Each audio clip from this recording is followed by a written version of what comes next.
তিন দফা দাবিতে সোমবার দুপুরে বিশ্রামগঞ্জ বাজারে মিছিল করল উপজাতি যুব ফেডারেশন ও ভারতের গণতান্ত্রিক যুব ফেডারেশন সিপাহীজলা জেলার 3 মহকুমার কর্মীরা।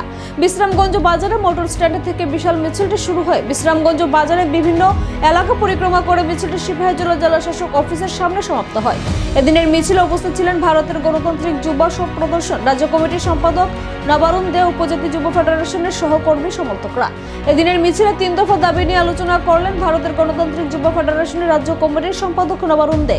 মিছিল শেষে জেলা শাসক অফিসে 3 দফা দাবিতে ডেপুটেশন দিলেন দুটি ছাত্র সংগঠনের নেতৃত্বরা। জেলা শাসক অনুপস্থিত থাকায় স্মারকলিপি তুলে দেওয়া হয় জেলা শাসকের পিএর নিকট।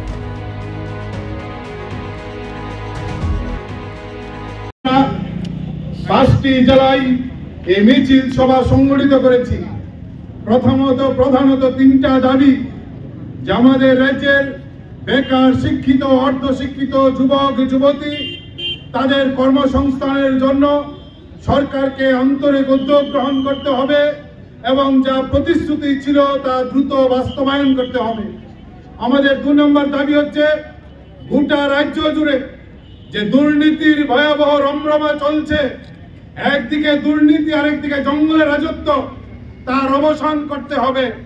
3 নম্বর দাবি হচ্ছে, এই সরকারের নেতৃত্বে, শাসক দলের নেতৃত্বে গোটা রাজ্যকে নেশায় ভাসিয়ে দেওয়া হয়েছে। এই জায়গায় আমাদের নতুন প্রজন্ম, গোটা রাজ্য আজ ধ্বংসের মুখোমুখি। এই জায়গায় প্রশাসনকে কঠোর পদক্ষেপ গ্রহণ করে এই রাজ্যকে নেশার করাল গ্রাস থেকে রক্ষা করতে হবে।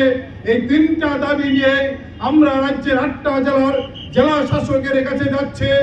মানুষের মিছিল করে, গণমিছিল করে, এই মিছিল করে ডেপুটেশন দিচ্ছে ডিএম সাহেবের কাছে। আমরা বলার চেষ্টা করছি, একটা জেলার সর্বোচ্চ অ্যাডমিনিস্ট্রেশনের যিনি হেড, ইনি হচ্ছেন আপনি। বলে আপনার হাতে যে ক্ষমতা আছে, সেই ক্ষমতা কোন রাজনৈতিক দলের কাছে, কোন রাজনৈতিক শক্তির কাছে মাথা নত না করে এই শক্তি যেন মানুষের সাথে ব্যবহার করা হয়, এই কথা বলার জন্যই আমরা ডিএম এর কাছে যাচ্ছি।